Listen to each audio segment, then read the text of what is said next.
Hanoi, Vietnam, 2016. A tall American man is sitting on a tiny plastic stool on a sidewalk eating a bowl of noodles that costs $2.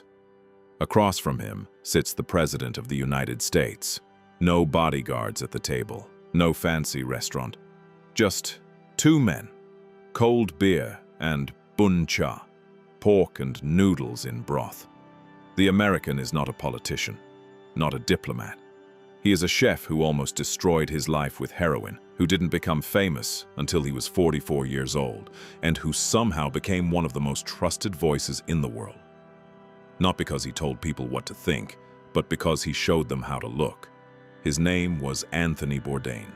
And his story is not really about food, it's about hunger, the kind that no meal can ever satisfy.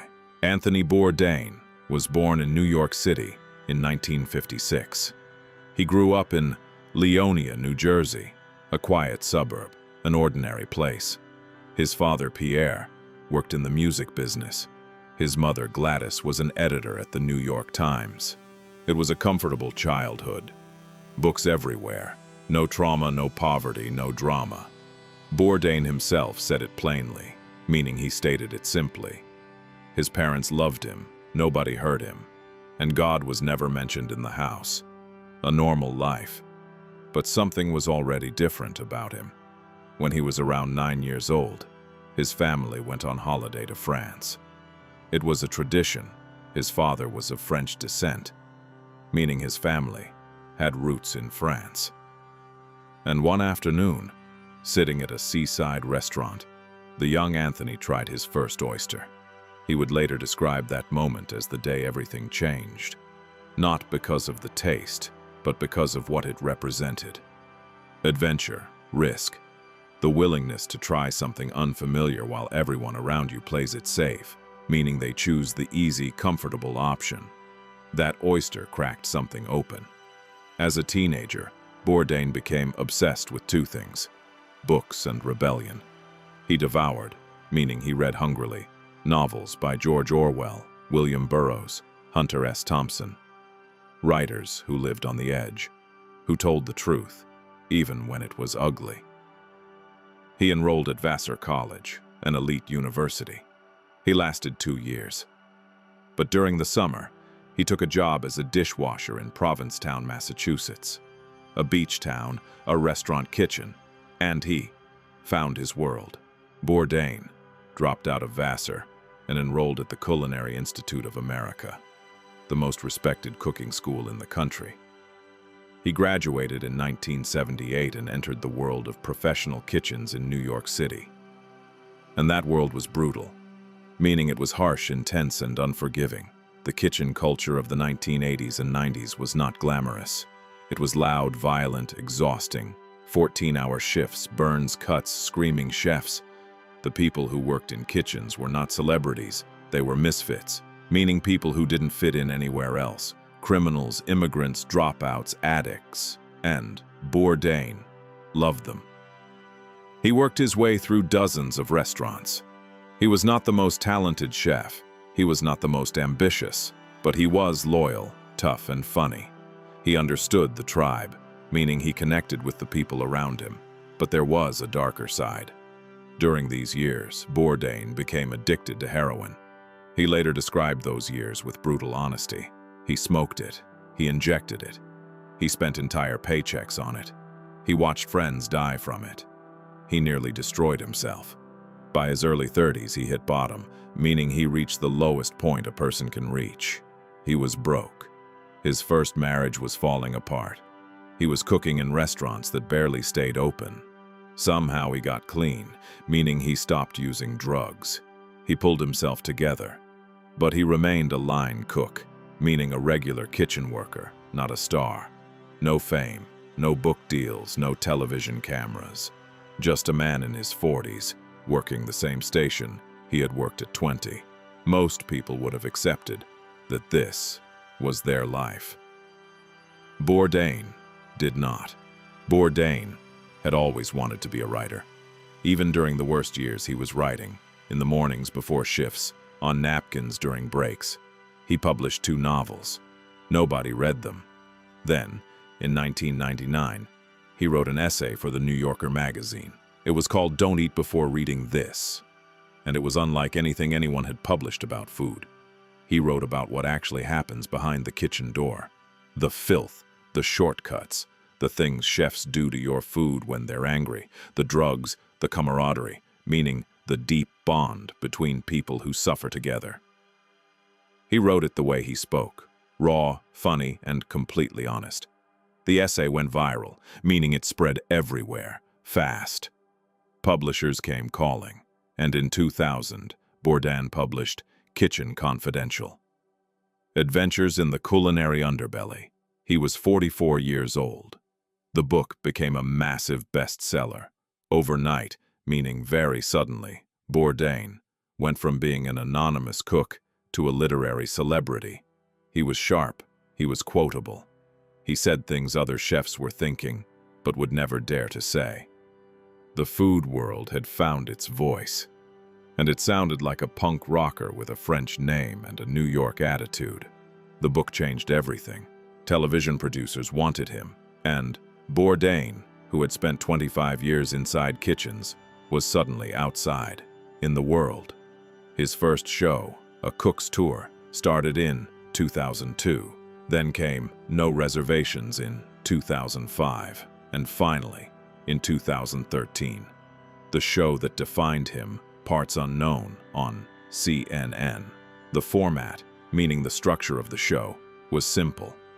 Bourdain would travel to a country, meet local people, eat their food, and listen. That was it. But nobody had done it like him. Most travel shows were polished and safe, meaning they avoided anything uncomfortable. Bourdain went to places like Beirut during a bombing, the Congo, Iran, Libya. He ate street food with strangers, drank with taxi drivers, and sat in people's living rooms. He was not interested in luxury restaurants. He was interested in what food means to ordinary people, what your grandmother cooks, what a fisherman eats after work, what a bowl of noodles tells you about a country's history.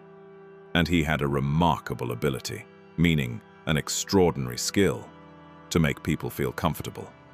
Presidents and street vendors treated him the same way. They opened up to him, they trusted him, because he was curious. Not performing, not judging, just genuinely curious.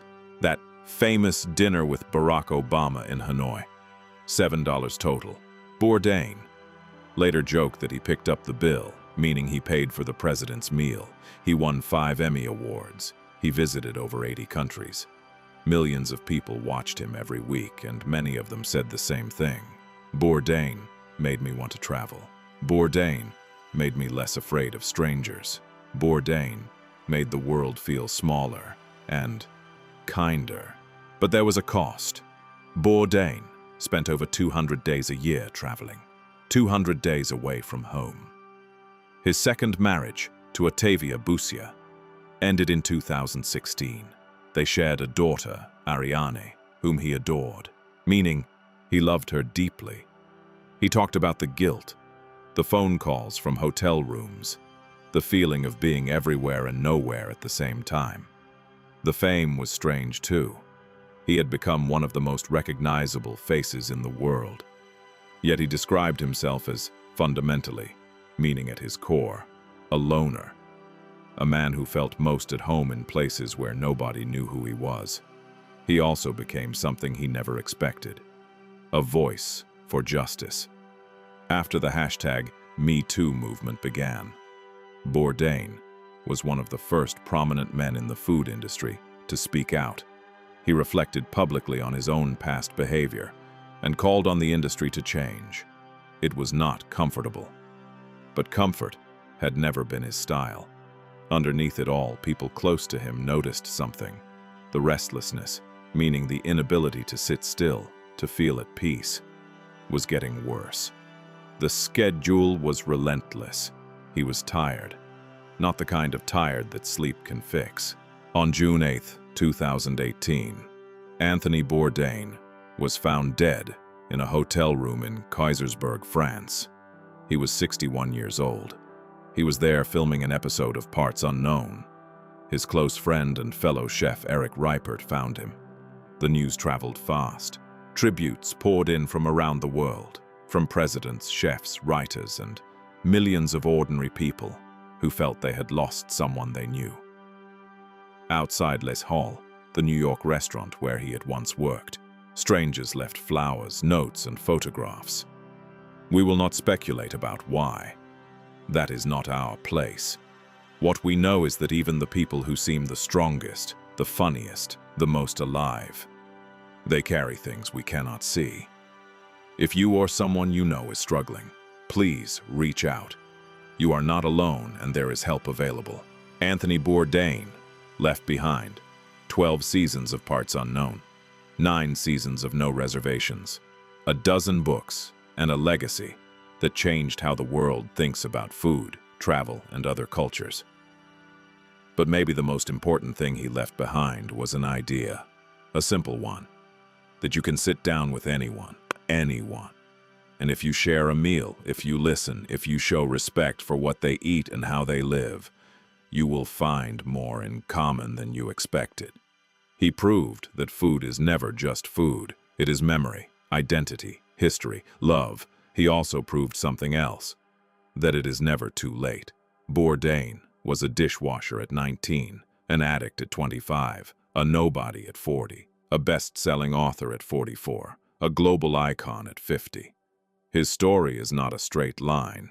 It is a mess, a beautiful, complicated human mess. And that is exactly why it matters. Bourdain once said that if he had one piece of advice, it would be this: travel as far and as often as you can, and eat the things that scare you. He spent his life following that advice, and along the way, he showed millions of people that the world is bigger, stranger, and more beautiful than they thought. Thank you for watching Storied English. If this story moved you, subscribe and share it with someone who loves food, travel, or a good story. We'll see you next time.